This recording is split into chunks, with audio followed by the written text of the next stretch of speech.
Alright guys, so we are back. Krazy here is sitting here sipping on the Greater Pumpkin beer from Heavy Seas Beer. We are continuing our Saw retrospective. We went through Saw 1 through 4 in the first video, and in this one we're going to go through 5, 6, and 7, and then our final thoughts on this. So, with that, Chars. Alright, Krazy. Briefly, give us a description of Part 5 here. Well, this is where we're introduced to the FBI agent. Yeah. Was he in the... No, he was in the last one too. Yeah, he investigated a rig. But yeah, he's the main star in this one. Yeah. And yeah, he's investigating Jigsaw and Jill Kramer, John's wife. And it's just an expansion of all that stuff, what the traps he goes through. Yeah. Yeah, and you know, Hoffman in this one is outed, at least to the audience, so you know he's in on this. Yeah. Oh no, they have that big trap with all those people. And that's a part of the end game too, in the sewers or whatever. Yeah.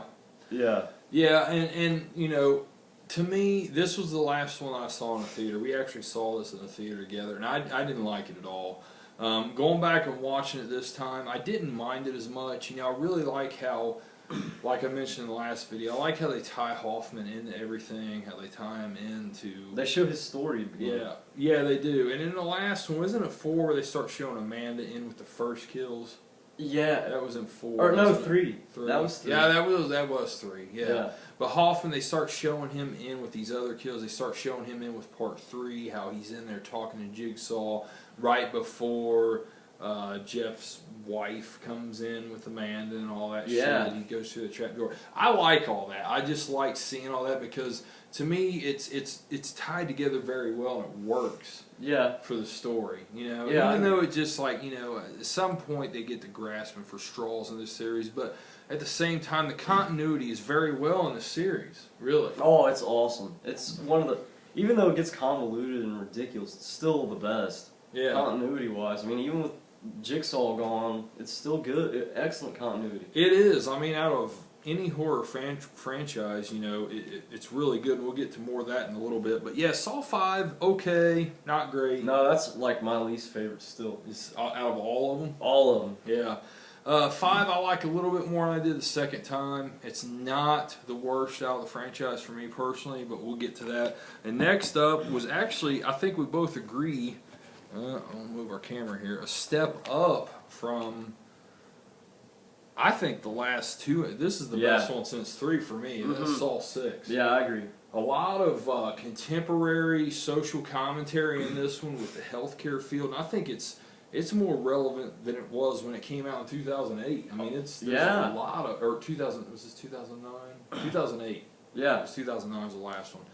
Yeah, I mean, just a lot of great commentary. That Jigsaw's in this a whole bunch. He's in a lot. A lot of this film's a flashback. Yeah, a majority. Yeah. And then they have him on the tapes too, like him actually talking instead of the puppet, which makes it even more personal because the guy is an insurance agent who screwed him over. Yeah.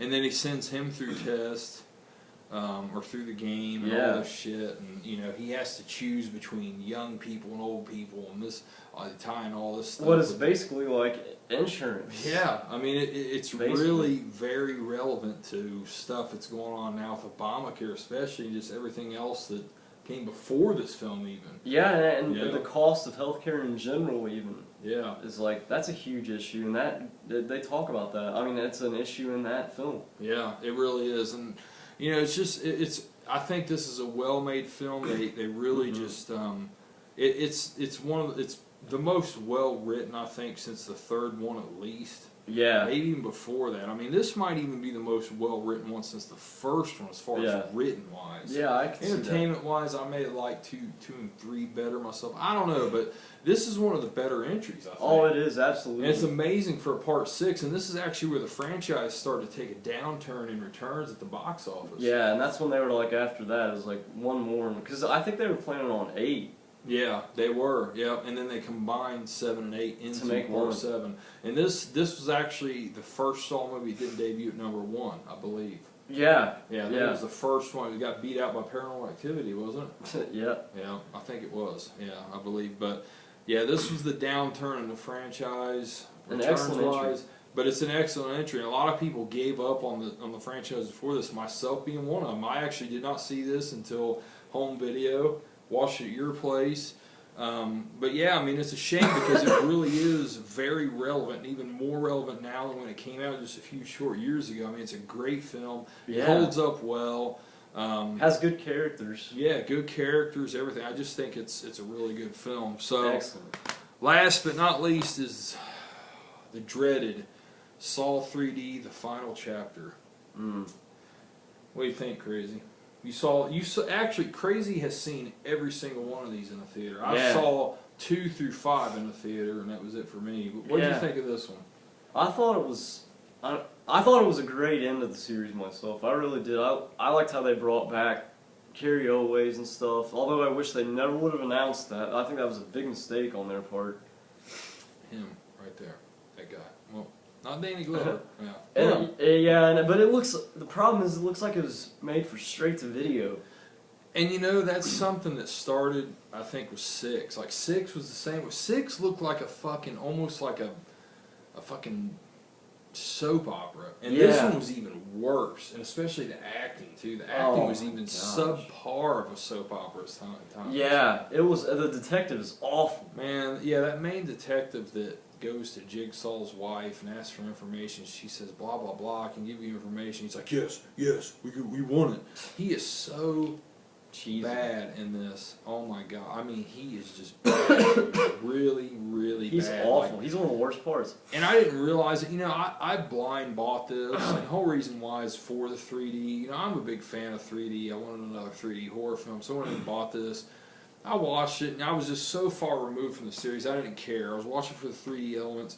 But going back and watching all 7 of these films back to back to back within like a 3-day stretch, to me, this is by far, this is the worst film. I mean, by fucking far, I think. I don't think any of the other films even come close to how bad this one is myself. And I think it really speaks volumes about the production problems they had with this. Because David Hackle, he did 5.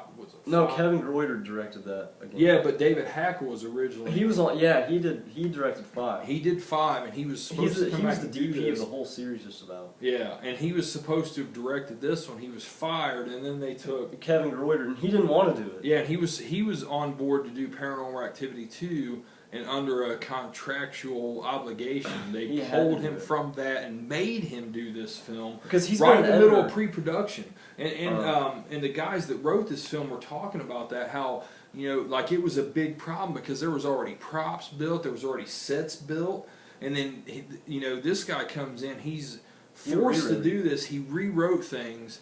And to me, the whole fucking behind-the-scenes shit shows on this film because it's a fucking mess. I haven't seen that. It's a mess to me. Oh. It's a fucking mess to me. Do they sound bitter? Well, it's not on the extras on here. I've read it online. It's quoted stuff, documented stuff. But to me, it's just a mess. And the whole end where they try to tie in Carrie Elways' character, it's such a stretch and such a... You know, like, what do they say? Like, you know, he says something about, I need you to watch out for Amanda. For Jill. For Jill. If something happens. And if something happens to her, I need you to help, or something help me. And I can show you a place that you want to see, which is the bathroom from the first film, so it basically goes full circle. Yeah, and he says, I'll never hold something about I'll never keep any secrets from you. It was like such and a stupid you're the reason. the greatest asset I've ever had. Yeah. It just doesn't make any sense of why he would even do this, but he does, and then all of a sudden he's tied in at the end. And well, I thought it made sense just because he passed the test. Yeah. And he like shows him going down the hallway. Woo! 3 for $1. I feel like I did 3. But he's going down a hallway, he cauterizes his own leg on the fucking pipe and shit. And it's just such a stretch. Everything in this movie doesn't make sense to me. Like, especially the beginning. That whole opening kill with the The girl hanging above the saw and the two boyfriends. Oh yeah, I don't like that. It doesn't tie into anything. It's just like they just did that to do it. And they had some nasty stuff in this. Yeah, I mean, it has like the most gore.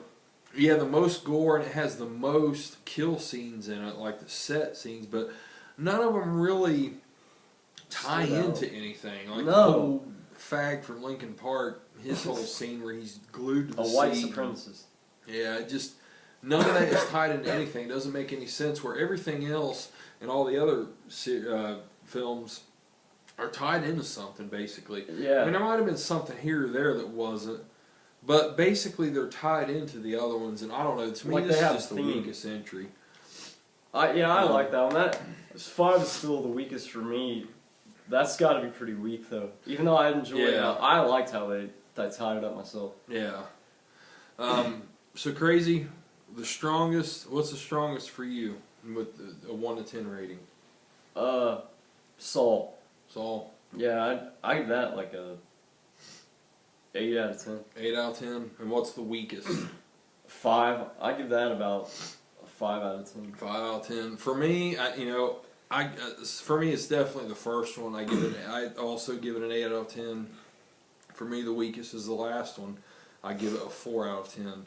And all the other ones would be within that range. Yeah. I think, I don't want to go through all of them. Yeah, I would too. That 3 it would be about an 8 though. Yeah, I think so too, man. 1, 2, and 3 are all pretty even for me, man. I mean, and after that, they just kind of degrade in value. But still, I like the franchise. This gave me a new respect for it. Watching all these together again. And honestly, I may take some heat from this, but I'm gonna go out on a limb here and say that I think this is the smartest horror franchise that's been made. I do. Like, if you go back and watch all these films, how they're tied together, the story, the continuity, and how everything's laid out, it's the most consistent, the smartest, complex, and the best written franchise out of any of them. Now, I'm not saying it's funner. I'm not saying it's better per se than like Friday the 13th, Nightmare on Elm Street, Halloween, any of those. But it's the best written, the smartest, the most complex story, and it plays the best together as one story. Out of any franchise, I think. Any horror franchise. I can see that too. I mean, that's just what I think. And I don't know, man. I think it really works. And I think the reason why this isn't talked about more and it isn't regarded higher now is because people got tired of it. Year after year, it was cool at first, and then it became kind of cliche and parody of itself. Every Halloween is Saul. And it became self-parody of itself at the end. And the bottom line is, these films aren't really fun. No. They're really fucking dark. They're really nasty. dirty. They're fucking they beat you over the head. And people can go back to Nightmare on Elm Street, Friday the 13th, Halloween, because they have their fun elements, and I think that's why those series are way more high regarded than this. But I think over time, I can see a renaissance of this series happening at some point, maybe. I mean, but I just don't. I just can't believe that this series is never going to be regarded as anything. Yeah, I understand why Paranormal Activity is. And that's after Saw, like Paranormal Activity wiped that out at the box office. So then they started making those every year, and I hate that franchise. I do too, man. I hate it. It can't disappear quick enough, if you ask me. No, see, and I don't understand that. I'd rather take a million more Saws over any more Paranormal Activities. It's just such an overdone thing, I think, with those. The found footage crap. It's awful. So, yeah, we got to be wrapping up here, but guys, we really appreciate you joining us. Krazy, thank you so much, man. Yeah, anything else you want to add real quick here on this at all? Happy 2014. Yes, it is 2014. This is the first Beyond the Realms video.